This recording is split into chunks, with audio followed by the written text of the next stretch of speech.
근데 이 다미주 신경이론에서 말하는 극강의 스트레스는 오히려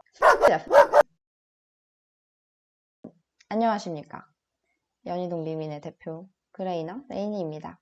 저희가 목욕 온라인 클래스를 만들었거든요. 실시간으로 강의해드리고 3주 동안 과제를 드릴 거예요. 그 과제를 수행을 하면서 이제 저희가 드리는 과제에 대한 피드백도 좀 드리고 뭐 그런 클래스를 만들었는데 강의 구상할 때 여러분들이 뭘 어려워하는지 듣고 싶어요. 오늘은 목욕에 대한 이야기를 할 거예요. 댕댕이들을 목욕해 주실 때 가장 어려운 점이 뭔지, 그리고 궁금한 점이 뭔지 좀 들어보고 싶어요. 그럼 이제 첫 번째부터 가볼까요?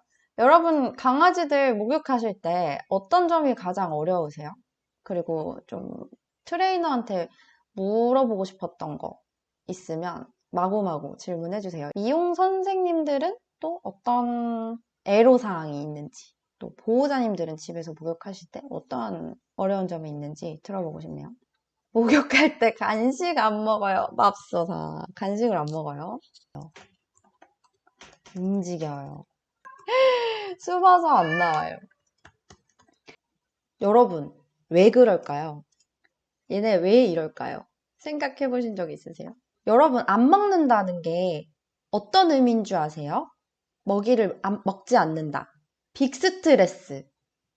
맞아.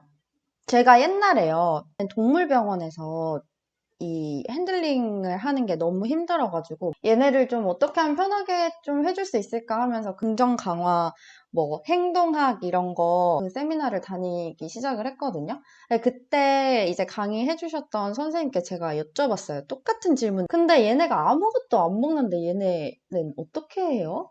왜 안 먹는 거예요? 라고 여쭤봤더니 너 같으면은 유치장에서 밥이 넘어가겠냐? 이렇게 하시더라고요. 네, 저한테 한 건 아니었고 본인도 교수님한테 그렇게 답변을 받으셨다고 하더라고요. 맞아요. 여러분이 말씀하신 것처럼 진짜 극강의 스트레스. 진짜 극강의 스트레스입니다. 헐, 그쵸? 깜짝 놀라죠. 그리고 애들이요. 우리가 가장 많이 진짜 불쌍하다고 말하는 애들이 뭐냐면 얼음 상태. 물거나 발버둥 치지 않고 이렇게 있어요. 바들바들 떨면서. 이 상태가 제일 불쌍해요. 근데 우리가 흔히 생각할 때 공격성이 가장 끝판이라고 생각을 하잖아요. 공격성이 뭔가 최고의 빅스트레스일 것 같잖아요. 근데 이게 아닐 수 있다? 이게 아닐 수 있어. 제가 트라우마 관련해서 다미주 신경 이론이라는 걸 공부를 좀 했는데요. 여기에서 뭐가 나오냐면은 스트레스에 따른 반응. 봐봐. 깜짝 놀랄걸? 우리 흔히 생각하는 게 뭔가 공격성 막 이러고 미친 듯이 발버둥 치고 이러면은 우리가 얘 엄청 스트레스 받는 것 같아 라고 알 수 있잖아요. 근데 이 다미주 신경이론에서 말하는 극강의 스트레스는 오히려 맨 꼭대기에 뭐라고 돼 있어요? 프리즈야, 프리즈. 거봐. 집에서 무는데 미용실 가면 꼼짝도 못하죠. 내가 표현을 할 수 없을 정도로 아무것도 못할 정도로 완전 얼어붙는 거예요. 미용샵에서 온순한 게 아닐걸? 그러면 프리즈 상태일걸요? 이 최고 극강 스트레스. 봐봐. 파이트가 그 아래 단계예요, 오히려. 놀랍죠? 제일 꼭대기가 얼어붙어야. 이 상태에서는 먹이 못 먹죠, 당연히. 먹지도 못하고, 우울하고, 셧다운, 기절, 생각 외로 프리즈가 극강입니다. 그래서 사실 이 정도 스트레스면은 왜 우리 그런 거 있죠. 뭐 미용실만 갔다 오면 애들이 이상하다. 막 구토하거나 설사하거나 막 몸을 막 부들부들 떨면서 식음을 전폐한다거나 이러는 이유가 저렇게 스트레스를 많이 받았으니까 그럴 수밖에 없지 않을까요? 이게 논문이 나왔어요. 경상대학교에서 연구를 했더라고요. 근데 뭐 이렇게 연구 개체수가 많지는 않지만 걔네들이 미용을 시작하고 1시간 이후부터 거의 이 스트레스 호르몬이 일상생활 할 때에 비해서 3배 이상 빵 뛰겨져가지고 스트레스가 증가를 했고, 결론이 이제 아무래도 미용이라는 행위 자체가 아이들한테 영향을 주는 것 같다. 임상 증상에. 이렇게 나왔습니다. 그래서 안 먹는다는 건 아주 엄청난 스트레스라는 거예요. 온순하다고 착각. 맞아요. 진짜 이게 우리가 겁은 좀 많지만 참 착해요 라고 말하는 아이들이 요 친구들이에요. 사람한테 불편을 끼치는 게 없기 때문에 얘네들은 문제 행동이라고 보호자들이 지각하지 않는 경우가 되게 많죠. 그래서 교육을 별로 고려하지 않아요. 근데 우리가 생각해 봐요. 우리 만병의 근원이 뭐예요? 만병의 근원 스트레스 아니야? 근데 목욕을 할 때마다 2주에 한 번 하지. 2, 3주에. 그럼 평생 얘가 목욕을 15년 산다고 하면은 360번 정도 받아야 된다? 극강의 스트레스를 살면서 이렇게 받으면서 2주에 한 번씩. 근데 이게 어느 정도의 스트레스예요? 그 정도 프리즈 상태면은 거의 생명의 위협의 스트레스예요. 그러니까 목욕이 만병의 전쟁이나 막 살해의 위협. 이런 상황을 2주에 한 번씩 여러분들이 겪으면서 살아야 된다고 생각을 해보자는 거지. 너무 끔찍하지 않나요? 삶의 질이 좋다고 할 수도 없겠죠. 그리고 스트레스 실제로 이 질병과 관련해서 쥐를 대상으로 실험을 한 게 있는데 암 발병률이 엄청나게 증가했고 기타 등등의 질병들이 발병했다라는 그 연구 보고도 있습니다. 그쵸, 암 걸리죠. 진짜 이렇게 살면은 비극이에요. 진짜 너무 슬퍼. 근데 안 먹고 얼어붙은 애들은 그냥 착하네, 겁이 좀 있네 하고 지나가는 거죠. 그리고 두 번째, 움직여요. 목욕 안 할 수 없죠. 맞아요. 그렇기 때문에 교육이 필요하다고 저는 생각을 하는 거예요. 안 할 수 없기 때문에 편안하게 할 수 있도록 도와주는 거죠. 오늘 왔던 친구 목욕했던 거 보여드릴게요.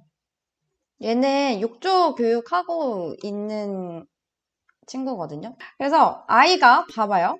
목욕하자라고 했을 때 스스로 욕조에 들어간다면 어떨까? 어쨌든 이런 매트 교육을 한 다음에 이걸 응용을 해가지고 강아지가 스스로 이렇게 욕조에도 올라오고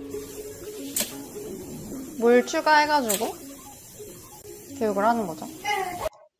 얘 어떤 애였냐면요. 얘가 비포 영상이 없는데 목욕할 때 탈출하면서 막 여기 끓고 난리가 났었어요. 그래가지고 목욕 교육을 해보자요 라고 해서 지금 교육을 하고 있는 친구입니다. 그러니까 움직여요, 버둥거려요, 이런 거 전부 다 목욕을 안 하면서 살 수 없기 때문에 저는 교육이 필요하다고 생각을 해요. 반드시. 몬드, 탈출, 보이세요? 탈출, 꼬리 닦으면 탈출. 그래서 이제 목욕 교육을 얘는 올 때마다 했어요. 욕조 잘 올라오잖아요. 들어가지 말라고 해도 들어간다니까. 여길 좋아하면요. 계속 이렇게 들어와요. 그러니까 이렇게 할 수 있으면 얘가 스트레스 좀 덜 받지 않을까요? 드라이 할 때도 뭐 그냥 이렇게 몸이 떨리거나 막 숨을 헐떡거리거나 뭐 경직돼 있거나 이런 거 하나도 없잖아요. 그냥 얼굴 하면 자기가 이렇게 주잖아요. 그러니까 진짜로 스트레스가 적은 목욕과 드라이는 저는 이런 느낌이라고 생각해요. 이 과정. 어쨌든 그렇습니다. 그래서 이 움직여요, 울면서 버둥거려요, 숨어서 안 나와요. 이건 뭐지? 이후인 건가? 어쨌든 이거 세 가지 경우 전부 다 강아지가 매우 매우 스트레스를 받기 때문에 일어나는 일들입니다. 교육을 할 수 있어요. 나가고 싶으면 나갈 수 있는 게 좋겠죠? 네, 무조건이요. 붙잡지 않아야 다음이 있습니다.